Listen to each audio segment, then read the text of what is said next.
What's going on, y'all? It's your boy Ace Anderson and Tattoo Tone. We are back for another episode of Don't At Me, and today we're reviewing The Witcher.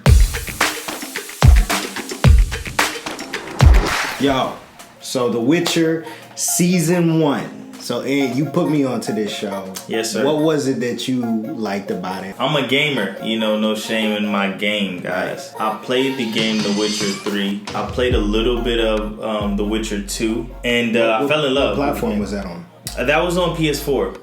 And just great games. I mean, just great games. Of course, you're in this medieval landmass called the Continent, and it's just basically a Pangea of like medieval shit going on. You know what I'm saying? So they got like dragons. They have all type of mystical creatures. I mean, they have different names for them. Right. There's something called the Griffith. There's succubus. Random mystical animals and beasts and creatures. And I think that was one of the reasons why I was so intrigued to the game, because I love anything in medieval settings. I have a real affection for that genre of film, game, whatever. Dungeons and Dragons, man. Ooh. So I pretty much was, as soon as I heard that the series was coming out, I was excited because it was coming out on Netflix. So I felt like Netflix would try to put the right amount of money into it, or at least have the right directors behind it, the right people producing it, the right people on that side of things, and I wanted to see who the actors were. That was the second thing. And I seen the guy, what's his name? Henry Cavill. I want to say Neville every time. Henry Cavill.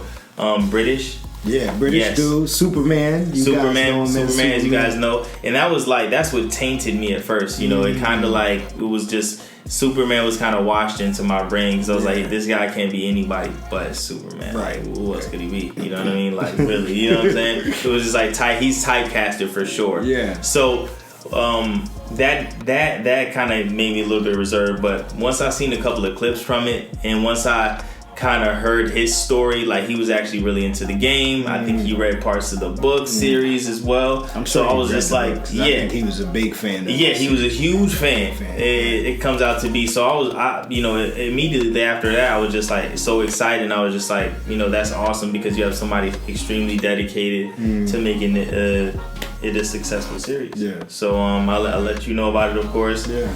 And here we are today giving a review. I thought they did a great job. Like I said, intertwining like the game with the actual series. I think that there's so much information. Like I said, it's called the Continent, and and it's all of these worlds can kind of combined in one place. So, and it's kind of like a never-ending world almost. And there's so many different elements in the different parts of the world, and there's so many different characters. And in the game, the character development is amazing, because I haven't played the game yet, but I just did. Yeah. I ordered it, so it comes at the end of the month. Oh, three with The Witcher 3. It's the best one. I'm excited to see how it falls in line with the actual series on Netflix, and there is a lot of information, and I feel like the exposition doesn't necessarily seem forced. In a lot of ways, which is a huge danger with a lot of shows like that, when there's so many elements to it, and so many different houses and families and continents and states and kings and queens and dragons and monsters and all of that stuff. So they do a really good job of having all of those elements, kind of letting you into the story with each episode, which is really nice. Because I haven't played the game, I'm like imagining it as a game, and it's kind of cool. In every episode, you kind of get to learn about a different monster that he has to face, or something that's after him or is killing him. So I'm like, oh man, I wonder if you're fighting this in the game. That's cool. exactly how it is. I would say the fight scenes in the series are pretty well done. Oh yeah. I think so. I like the fight scenes. I don't know if you recall one of the first scenes. I believe it's in the second episode where he's in the village and he has to fight a bunch of guys. He's like with another woman or something, and the woman tries to kill. Yeah, is that might be the first episode? Yeah, it's the first episode. It's the first. Yeah. That's why I can't really recall exactly, but I believe it's the first episode.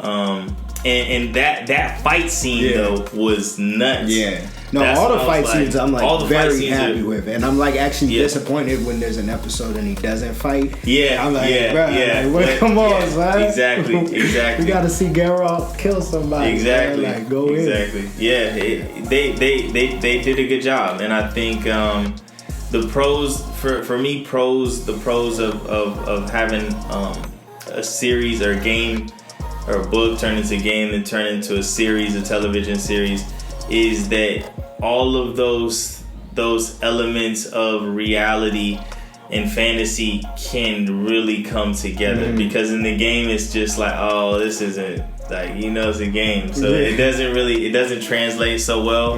But because we enjoy like the style of play or whatnot, it's still a great game. You know what I'm saying? So would you say that the story, I know we're not reviewing the game, but the story in the game, like, is it good acting, like, and like good like storytelling in that? I would say so. I think the problem is like what you're saying.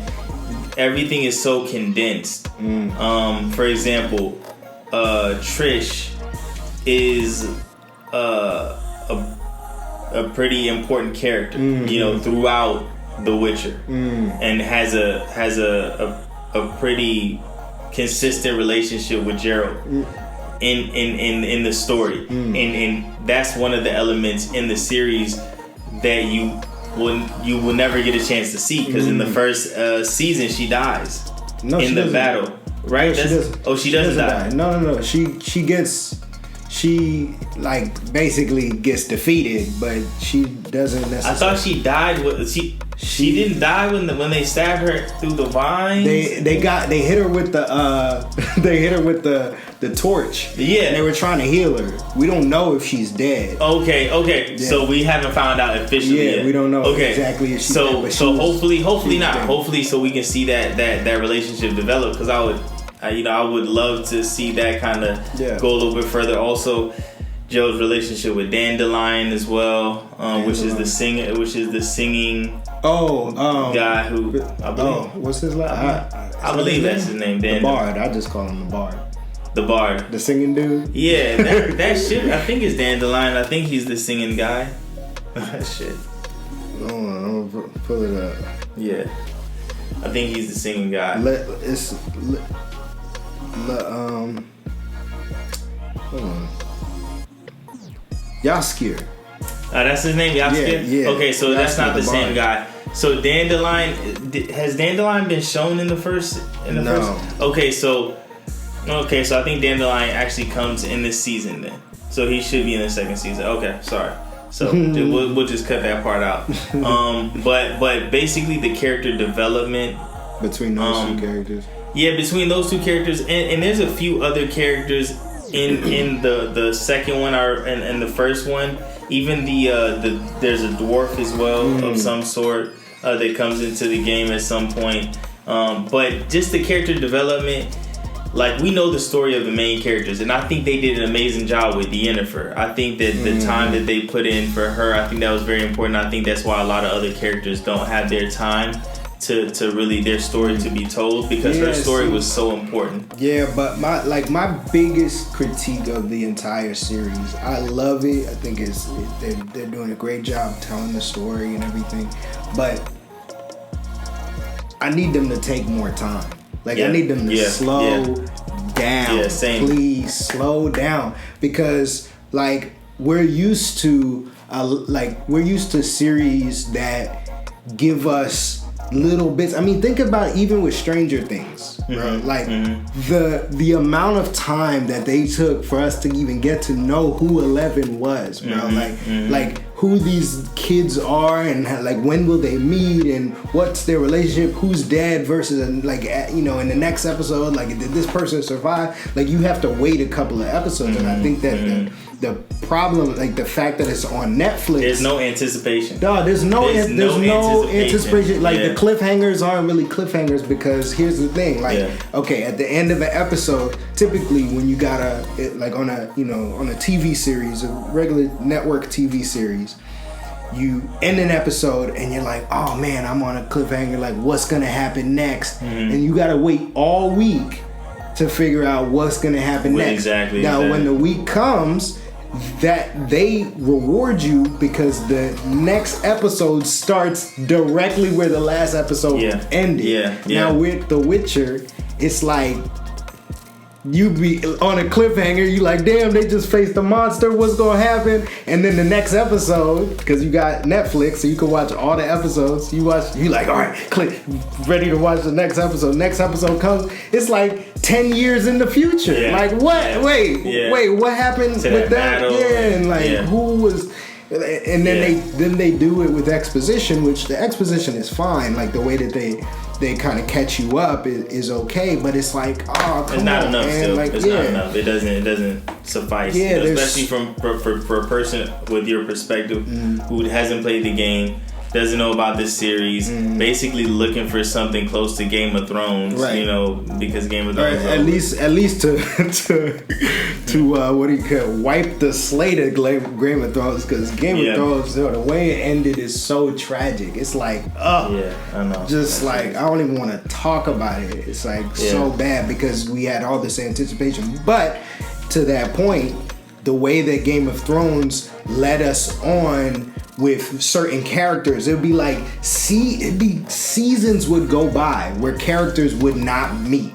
They wouldn't like interact and be like, you know, think about Jon Snow and Arya. Like, they haven't had a scene. They didn't have a scene, I think, from the first season until the last season, bro. Like the first episode of the first season. Nuts. Dog, like, and then you watch all these characters develop. Like Arya went through her whole thing with the mask, the mini face guy. Yeah, the mini face guy. I love that character, bro, by the way. To me, that was something that they kind of dropped off from that side thought. But the mini face guy, that story alone, like, deserved like a little bit more, like, because it was a lot of like mysterious shit going something on, at a good button at the end. But like, but so in that's what I'm saying. In The Witcher, it's like, I really want these characters I want to watch them develop. I feel like Geralt and Yennefer fell in love in one episode.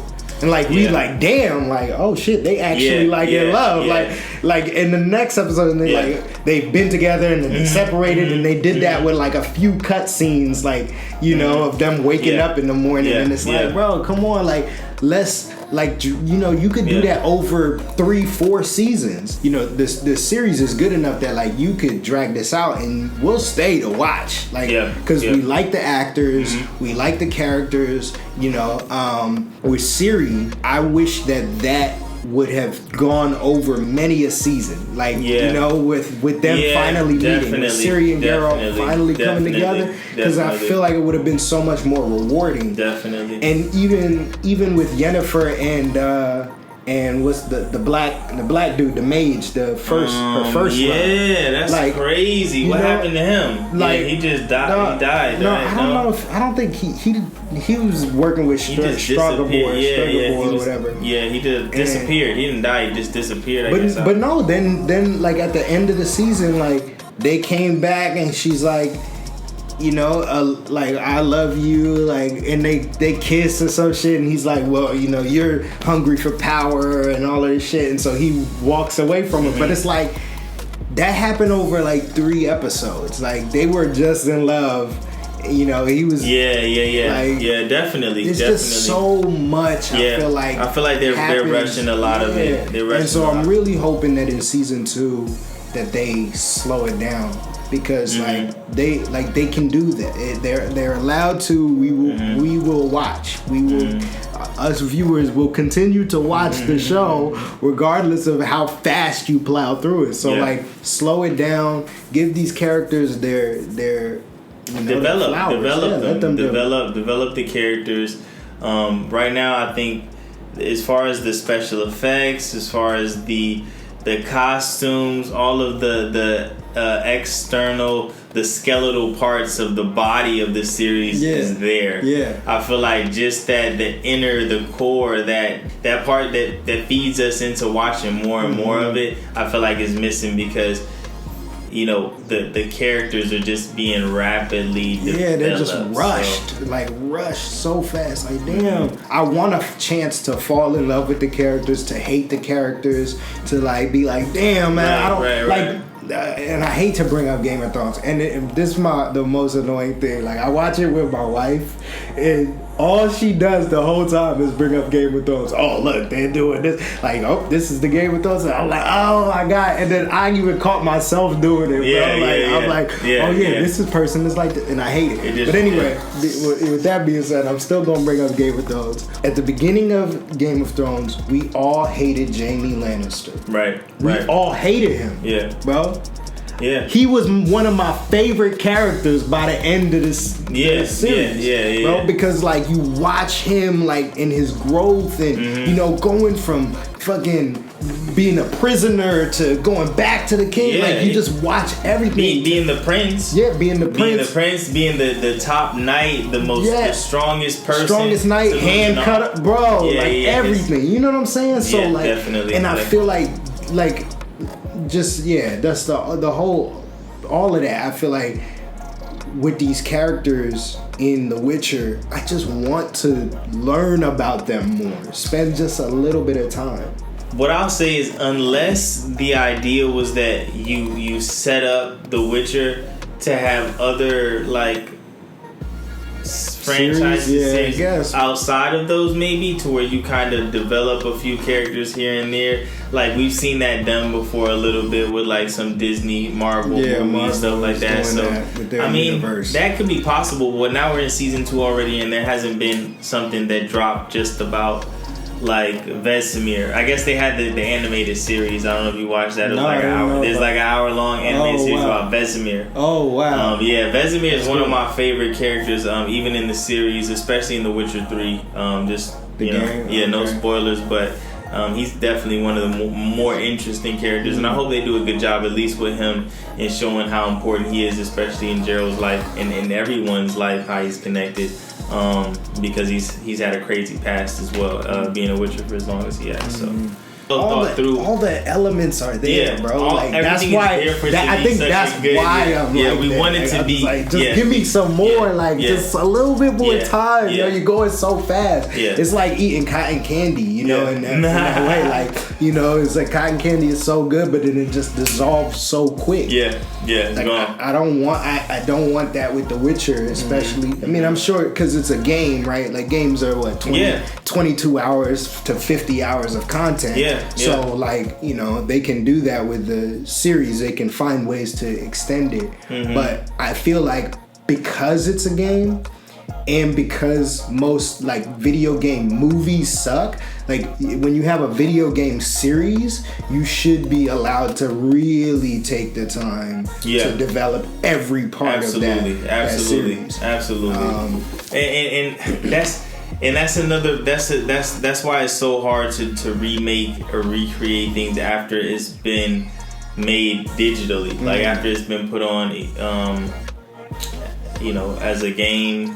But I don't know if that's true anymore. The way that Marvel, because you have to choose. Like you have to be selective. You have to be like, okay, I like this scene. Is this gonna translate well? Is this not gonna translate well? Is this like too much like Game of Thrones to where we don't want to make it like? I feel like that'll mess with your head a little bit, especially if you had a game and it has a lot of elements to it that you've seen before, maybe in some. I don't know, man. Because like, you know, just like you said, since you were a kid, you like Dungeons and Dragons. I don't think that this is a genre that's gonna get older, that's gonna go away. Like, it doesn't matter how many times we tell this type of story. Just like, you know, Disney has learned with Marvel. Like, we'll just keep watching Marvel movies and superhero movies. Right. We understand what superheroes are, but that doesn't stop them from making The Boys. Right, like so like if we like a genre, it doesn't matter who else is out there making this stuff in the same genre.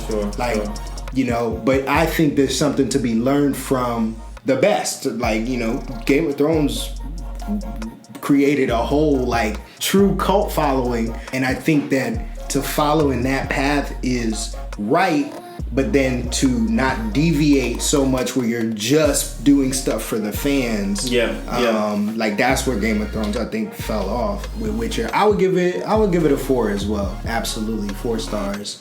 Check out season 2. Highly recommended. They just highly released recommended season 2. Don't At Me with Ace Anderson, Tattoo Tone. If you like this episode, make sure to hit the like button, subscribe to our channel, and hit the notification bell so that you get notified every time we post videos. Check out our review on Gunna's new album. Hey, peace. We out.